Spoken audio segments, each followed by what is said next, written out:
ഈശോ മിശിഹായ്ക്ക് സ്തുതിയായിരിക്കട്ടെ. എല്ലാവരെയും പുതിയൊരു ദിവസത്തെ വചനവായനയിലേക്ക് ക്ഷണിക്കുന്നു. പങ്കെടുക്കുന്ന എല്ലാവരെയും ദൈവം സമർത്ഥമായി അനുഗ്രഹിക്കട്ടെന്ന് പ്രാർത്ഥിക്കുകയും ചെയ്യുന്നു. സബ്സ്ക്രൈബ് ചെയ്ത് കാണാൻ ശ്രമിക്കുമല്ലോ, അതുവഴി കൂടുതൽ ആളുകളിലേക്ക് എത്തിച്ചേരുന്നതായിരിക്കും. അപ്പോൾ നമുക്ക് ഇന്നത്തെ ഭാഗം വായിച്ചാലോ?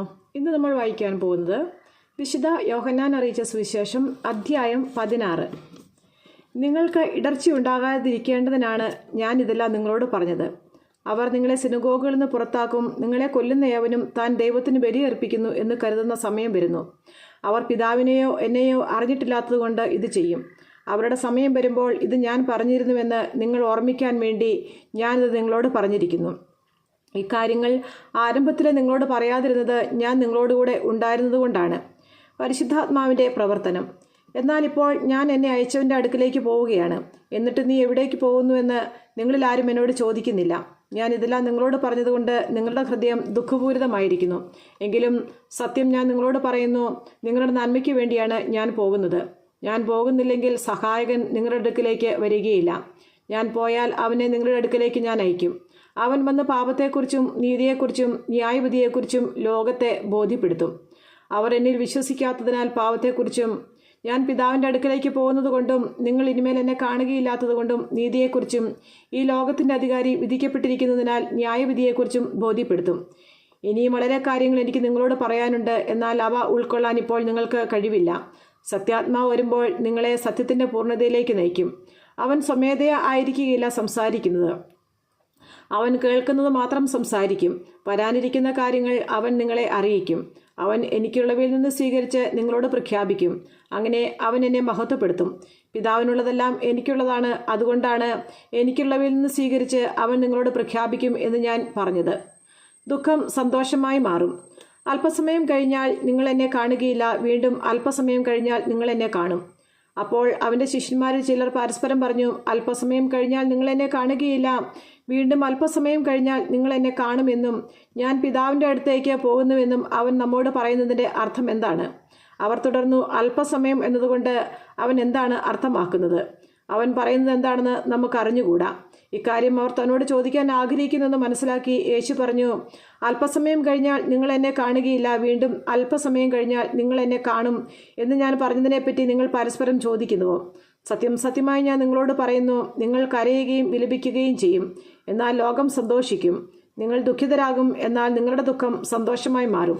സ്ത്രീക്ക് പ്രസവവേദന ആരംഭിക്കുമ്പോൾ അവളുടെ സമയം വന്നതുകൊണ്ട് അവൾക്ക് ദുഃഖമുണ്ടാകുന്നു.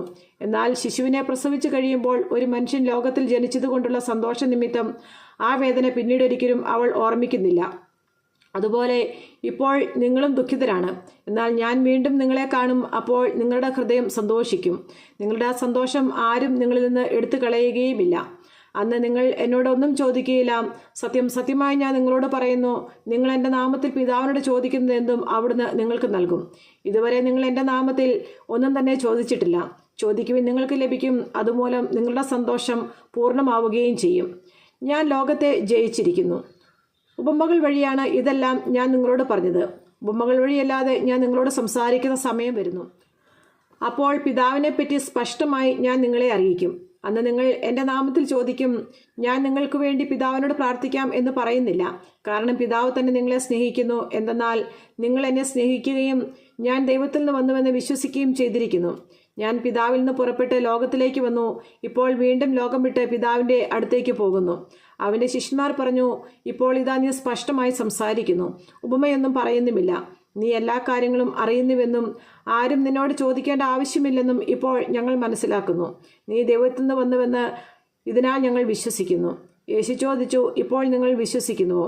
എന്നാൽ നിങ്ങൾ ഓരോരുത്തരും താങ്കളുടെ വഴിക്ക് ചിതറിക്കപ്പെടുകയും എന്നെ ഏകനായി വിട്ടുപോവുകയും ചെയ്യുന്ന സമയം വരുന്നു. അല്ല, അത് വന്നു കഴിഞ്ഞു.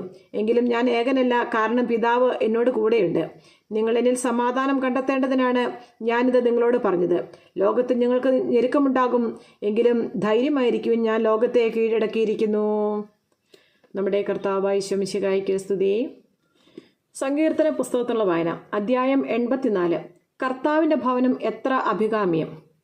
സൈന്യങ്ങളുടെ കർത്താവെ, അങ്ങയുടെ വാസസ്ഥലം എത്ര മനോഹരം! എൻ്റെ ആത്മാവ് കർത്താവിൻ്റെ അങ്കണത്തിലെത്താൻ വാഞ്ചിച്ച് തളരുന്നു. എൻ്റെ മനസ്സും ശരീരവും ജീവിക്കുന്നവനായ ദൈവത്തിന് ആനന്ദഗാനം ആലപിക്കുന്നു. എൻ്റെ രാജാവും ദൈവവുമായ സൈന്യങ്ങളുടെ കർത്താവെ, കുരുകിൽ പക്ഷി ഒരു സങ്കേതവും മീവൽ പക്ഷി കുഞ്ഞിന് ഒരു കൂടും അങ്ങയുടെ ബലിപീഠത്തിങ്കൽ കണ്ടെത്തുന്നുവല്ലോ. എന്നേക്കും അങ്ങയെ സ്തുതിച്ചുകൊണ്ട് അങ്ങയുടെ ഭവനത്തിൽ വസിക്കുന്നവർ ഭാഗ്യവാന്മാർ. അങ്ങയിൽ ശക്തി കണ്ടെത്തിയവർ ഭാഗ്യവാന്മാർ. അവരുടെ ഹൃദയത്തിൽ സിയോനിലേക്കുള്ള രാജഭീതിയുണ്ട്. ബാക്ക താഴ്വരയിലൂടെ കടന്നു പോകുമ്പോൾ അവർ അതിനെ നീരുറവുകളുടെ താഴ്വരയാക്കുന്നു. ശരത്കാല വൃഷ്ടി അതിനെ ജലാശയങ്ങൾ കൊണ്ട് നിറയ്ക്കുന്നു.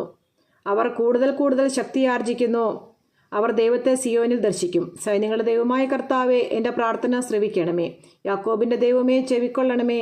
ഞങ്ങളുടെ പരിചയായ ദൈവമേ, അങ്ങയുടെ അഭിഷിക്തനെ കടാക്ഷിക്കണമേ. അന്യസ്ഥലത്ത് 1000 ദിനത്തേക്കാൾ അങ്ങയുടെ അങ്കണത്തിൽ ഒരു ദിവസം ആയിരിക്കുന്നത് കൂടുതൽ അഭികാമ്യമാണ്. ദുഷ്ടതയുടെ കൂടാരങ്ങളിൽ വാഴുന്നതിനേക്കാൾ എൻ്റെ ദൈവത്തിൻ്റെ ആലയത്തിൽ വാതിൽക്കാവൽക്കാരനാകാനാണ് ഞാൻ ആഗ്രഹിക്കുന്നത്. എന്തെന്നാൽ ദൈവമായ കർത്താവോ സൂര്യനും പരിചയമാണ്. അവിടുന്ന് കൃപയും ബഹുമതിയും നൽകുന്നു. പരമാർത്ഥതയോടെ വ്യാപരിക്കുന്നവർക്ക് ഒരു നന്മയും അവിടുന്ന് നിഷേധിക്കുകയില്ല. സൈന്യങ്ങളുടെ കർത്താവേ, അങ്ങയിൽ ആശ്രയിക്കുന്നവൻ ഭാഗ്യവാൻ. ദൈവമായ കർത്താവിന് സ്തുതി.